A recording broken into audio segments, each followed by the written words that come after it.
The year 1948 is etched in Palestinian memory as the Nakba. This Arabic word means catastrophe. It signifies a profound rupture in Palestinian life. Hundreds of thousands of Palestinians were forcibly displaced from their homes. Their villages were destroyed. Their ancestral lands were taken. This dispossession was not a natural disaster. It was a deliberate act accompanying the creation of the State of Israel. Families fled with few belongings. They carried keys to homes they would never see again. The trauma of this mass expulsion has echoed through generations, shaping Palestinian identity and their ongoing struggle for return and justice. The roots of the 1948 conflict run deep. After World War I, Palestine was administered by the United Kingdom. This was under a League of Nations mandate. During this period, tensions grew. Arab nationalism sought independence. Simultaneously, Zionist aspirations for a Jewish homeland in Palestine gained momentum. Jewish immigration increased, particularly in the 1930s, as persecution rose in Europe. The land already inhabited became a focal point of competing claims. The international community through the United Nations proposed a partition plan in 1947. This plan was rejected by Arab leaders as unjust. It allocated a majority of the land to a Jewish state, despite Palestinians being the demographic majority. The ensuing war in 1948 transformed the landscape of Palestine. For Palestinians, it was a fight for their very existence on their land. For the nascent Israeli state, it was a war of independence. The outcome was devastating for the Palestinian people. Around 750,000 Palestinians became refugees. They sought shelter in neighboring Arab countries. Many found themselves in the Gaza Strip, a narrow piece of land by the sea. Others went to the West Bank, Jordan, Lebanon, and Syria. Their lives were irrevocably altered. They moved from being a rooted society to a dispersed and stateless people. The Gaza Strip, a small territory measuring only 41 kilometers long and 10 kilometers wide, became a concentrated refuge. Before the Nakba, Gaza was a historic city, a trading post. After 1948, its population swelled dramatically with displaced families. These families arrived with the hope of a quick return. That hope soon faded into the harsh reality of refugee camps. These camps, initially temporary, became permanent features of the Gazan landscape. Approximately 3/4 of Gaza's population before October 2023 were registered refugees or their descendants. They carried the collective memory of lost homes and a stolen future. This history is fundamental to understanding Gaza today. 19 years after the Nakba, another seismic event shook the Palestinian people. The 1967 Six-Day War brought further displacement and a new era of suffering. Israel launched a preemptive strike against Egypt, Syria, and Jordan. In a swift and decisive military victory, Israel occupied significant Arab territories. These included Egypt's Sinai Peninsula and Syria's Golan Heights. Crucially for Palestinians, Israel seized the Gaza Strip, then under Egyptian administration. It also occupied the West Bank, including East Jerusalem, which was under Jordanian control. This occupation marked a new chapter of direct Israeli military rule over Palestinian lives. The 1967 occupation had profound and lasting consequences for Gaza. Suddenly, Gazans found themselves living under Israeli military orders. Movement became restricted. The economy, already strained, was further impacted. Israel's control extended to all aspects of life. Land was confiscated for Israeli settlements, which began to appear in the occupied territories. These settlements are illegal under international law. They became a major source of friction and a symbol of the occupation's entrenchment. For Gazans, the dream of return to their 1948 lands became even more distant. Now, their immediate reality was one of living under a foreign military power in their own remaining sliver of Palestine. The occupation deepened the sense of statelessness and vulnerability. Palestinians in Gaza and the West Bank were issued Israeli military ID cards. These cards controlled their ability to travel, work, and access basic services. The legal system was bifurcated. Israeli settlers were subject to Israeli civil law. Palestinians lived under a harsh military justice system. This dual system institutionalized discrimination. Resistance to the occupation, whether peaceful or armed, was met with severe repression. Thousands were imprisoned. Homes were demolished. The collective punishment of communities became a common tactic. This environment fostered resentment and a determination to resist oppression. The international community largely condemned the occupation. United Nations Security Council Resolution 242 called for Israel's withdrawal from territories occupied in the 1967 war. It also emphasized the need for a just settlement of the refugee problem. However, decades passed, and the occupation only became more entrenched. For Gaza, this meant increasing isolation. Its borders were controlled by Israel and Egypt. Its connection to the West Bank, the other major part of a future Palestinian state, was severed. The legacy of 1967 is not just historical, it continues to define the daily struggle for freedom and dignity for Palestinians in Gaza. The year 2007 marked another grim turning point for the people of Gaza. Following Palestinian legislative elections in 2006, which Hamas won, internal divisions escalated. Hamas, an Islamist militant group, took full control of the Gaza Strip in June 2007. It ousted its Fatah rivals. In response, Israel, with Egyptian cooperation, imposed a stringent land, air, and sea blockade on the territory. This blockade has been in place ever since. It has often been described as a form of collective punishment. It has had a devastating impact on every facet of life for the more than 2 million Palestinians living there. Daily life under the blockade became a relentless struggle for survival and dignity. Israel controlled Gaza's airspace and shoreline. It also dictated the movement of goods and people in and out of the territory.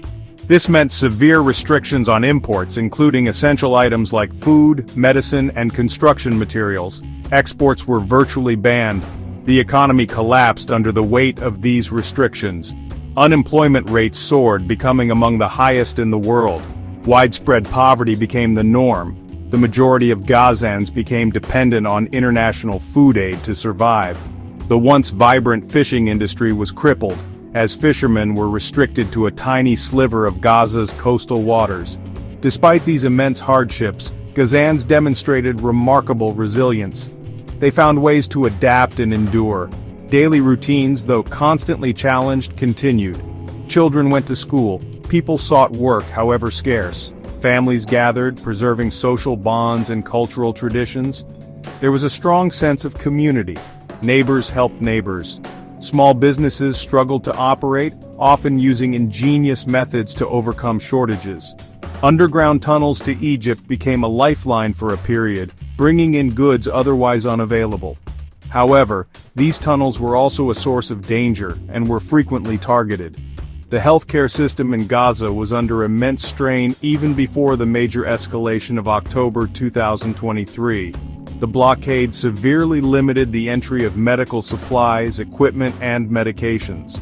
Hospitals struggled with chronic shortages.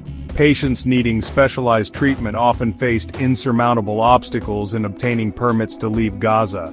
Power cuts were frequent and prolonged, affecting hospitals and essential services. Clean water became increasingly scarce. The psychological toll of living in what many described as an open-air prison was immense. Anxiety, depression, and trauma became widespread, especially among children who knew no life other than one under siege.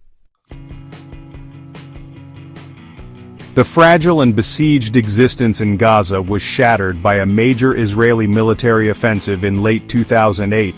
Named Operation Cast Lead by Israel, the assault began on December 27, 2008.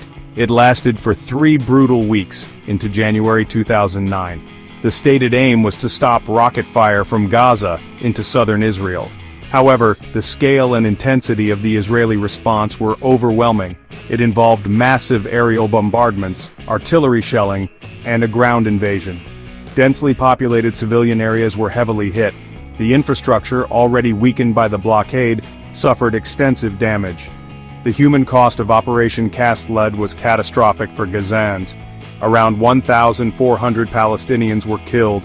The majority of them were civilians, including hundreds of children. Thousands more were injured, many with life-altering wounds. Homes, schools, hospitals, and government buildings were destroyed or severely damaged. The United Nations Relief and Works Agency facilities, which sheltered displaced families, were also hit. The offensive created a new wave of internal displacement. Families fled their homes seeking safety that was often impossible to find in the besieged strip. The world watched in horror, but the assault continued unabated. For the people of Gaza, this period was a winter of fire and terror. The constant sound of explosions, the sight of destruction, and the fear of death became their daily reality. Access for humanitarian aid was severely restricted during the conflict.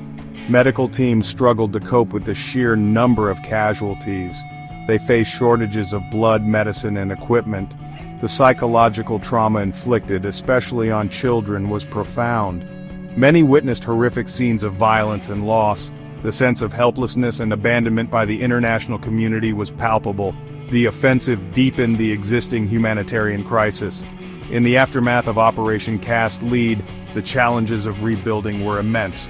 The blockade remained firmly in place. This severely hampered efforts to bring in construction materials. Many families whose homes were destroyed continued to live in temporary shelters or with relatives for years.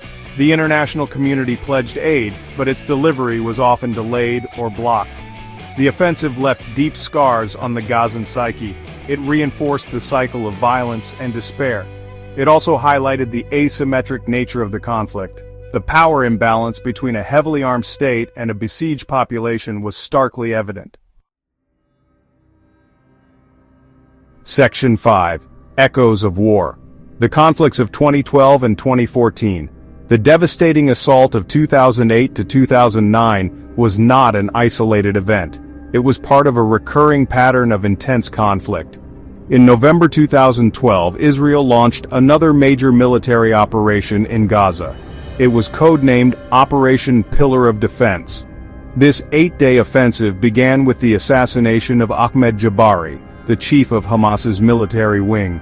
It involved widespread airstrikes across the Gaza Strip. Palestinian militant groups responded by firing rockets into Israel. Once again, civilians in Gaza bore the brunt of the violence.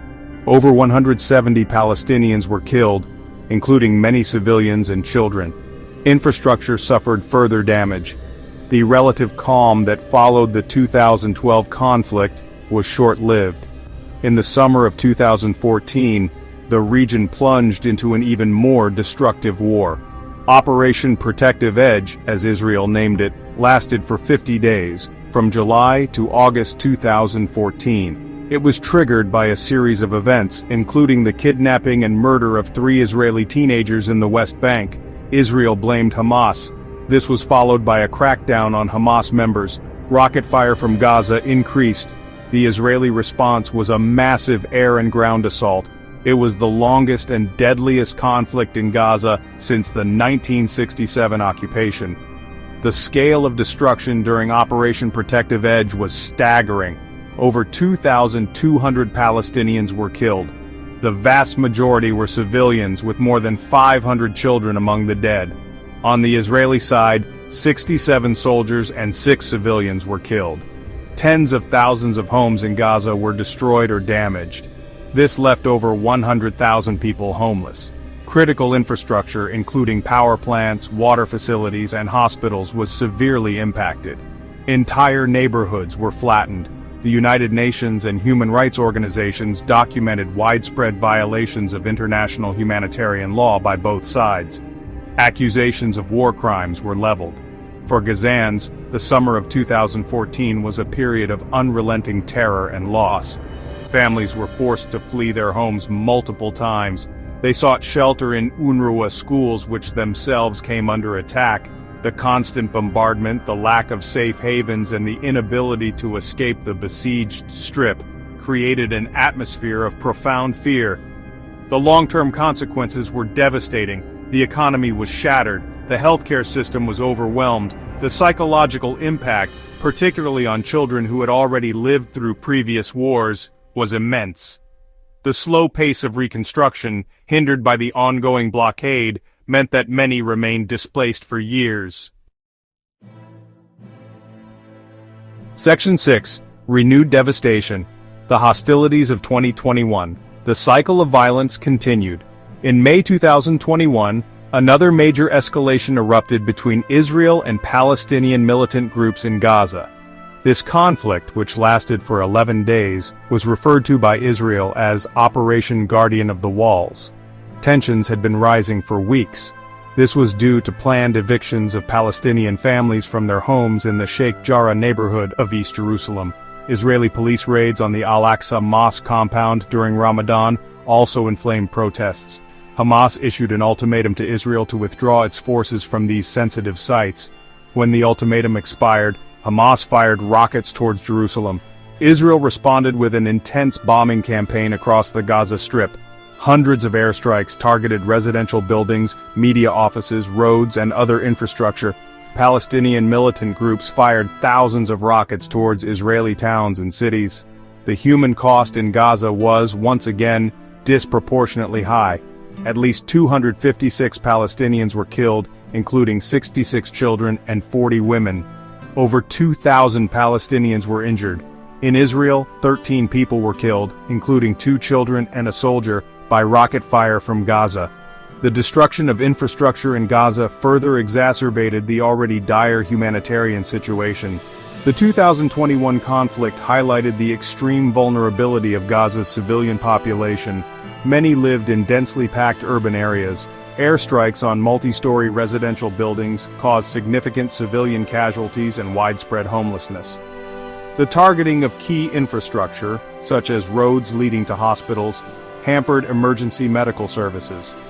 Access to clean water and electricity was further diminished. The psychological impact was severe.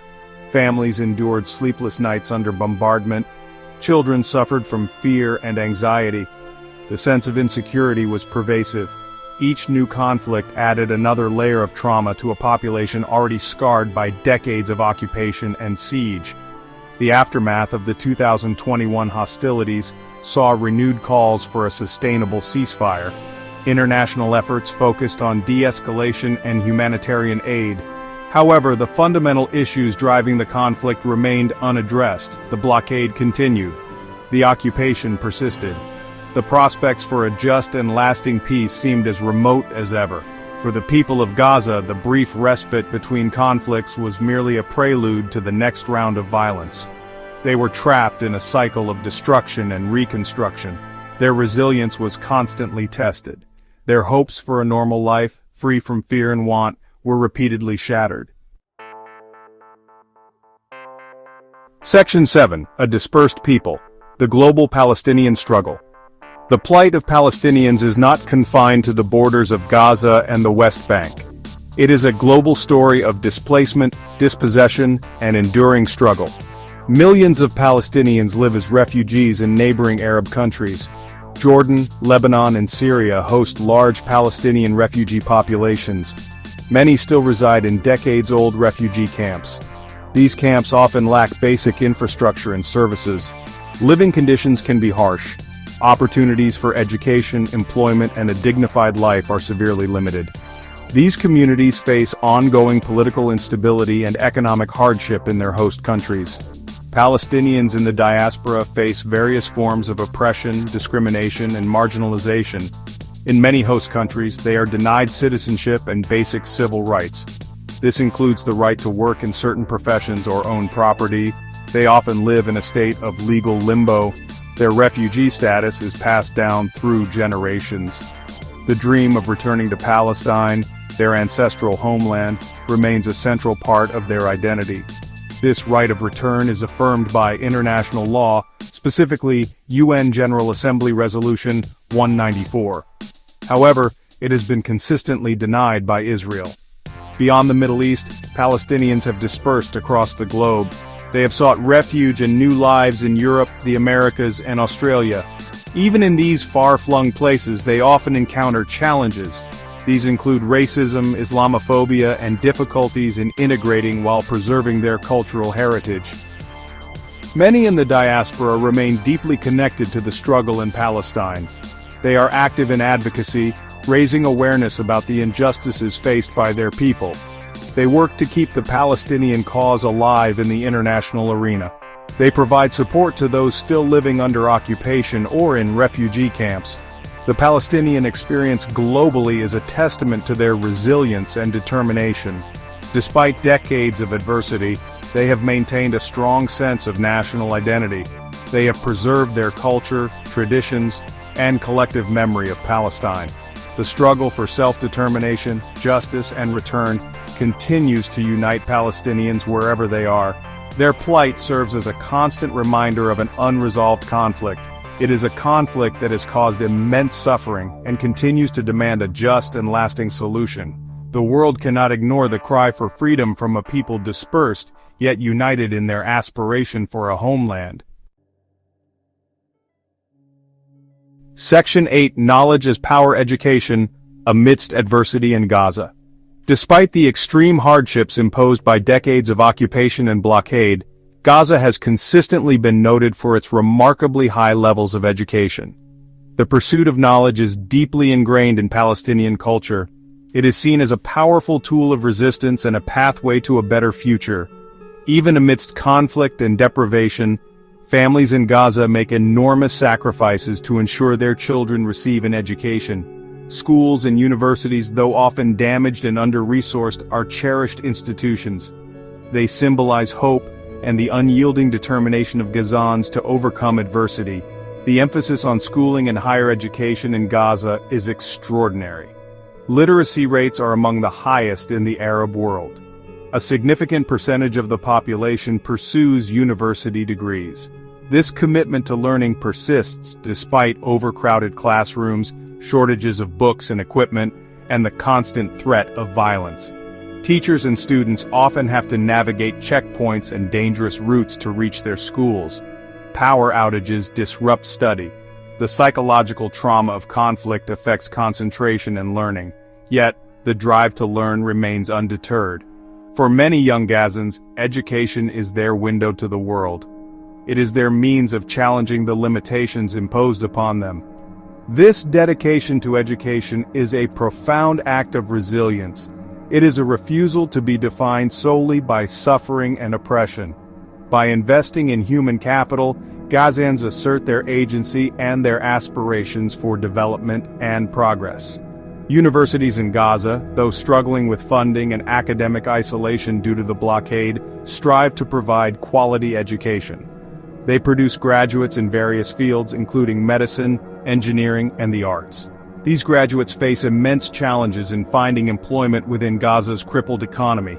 Many dream of using their skills to rebuild their society or contribute to the wider world, if given the chance. The international community has often recognized and supported educational initiatives in Gaza. Organizations like UNRWA play a crucial role in providing primary and secondary education to refugee children. However, the needs far outweigh the available resources. The repeated destruction of educational facilities during conflicts sets back progress. The blockade restricts the entry of essential educational materials and hinders academic exchange. Despite these obstacles, the flame of learning continues to burn brightly in Gaza. It is a testament to the indomitable spirit of a people who understand that knowledge is power. It is a form of liberation that no siege can entirely extinguish. Section 9. The Current Abyss. Unfolding Crisis and Unyielding Resilience 2023 Present. The period commencing October 7, 2023, plunged Gaza into an unprecedented humanitarian catastrophe. Following an attack by Hamas on southern Israel which resulted in approximately 1,200 deaths and the taking of over 250 hostages, Israel launched a devastating military offensive. As of late May 2025, this offensive has led to over 52,000 deaths in Gaza, with more than 118,000 injured.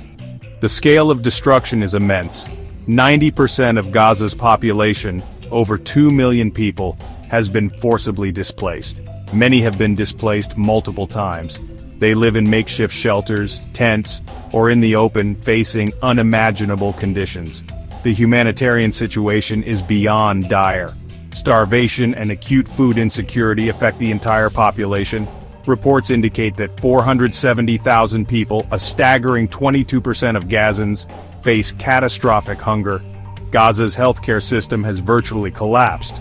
There are severe shortages of essential medicines and treatments. Critical water infrastructure has been decimated, leading to widespread dehydration and the spread of infectious diseases. A temporary ceasefire deal in January 2025 offered brief respite, allowing some aid and the return of some displaced individuals to northern Gaza.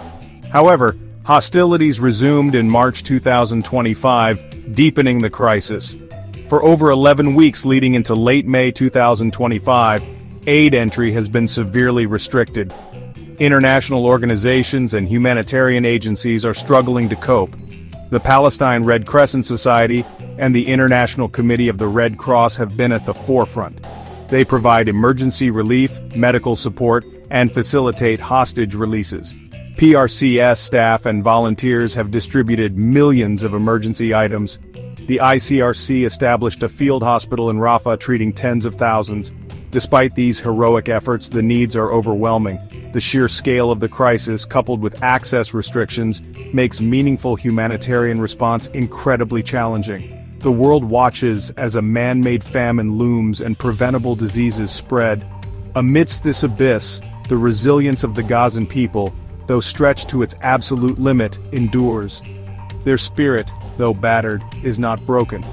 They continue to support one another, to share what little they have, and to hope for an end to the nightmare. The conflict has also seen significant Hamas leadership changes, with key figures assassinated. Accusations of war crimes and human rights abuses have been made against all parties involved. South Africa has brought a case to the International Court of Justice accusing Israel of genocide, a charge Israel vehemently denies. The global outcry for a sustained ceasefire, unimpeded aid, and a political solution grows louder each day. The people of Gaza deserve more than survival. They deserve life, dignity, and peace.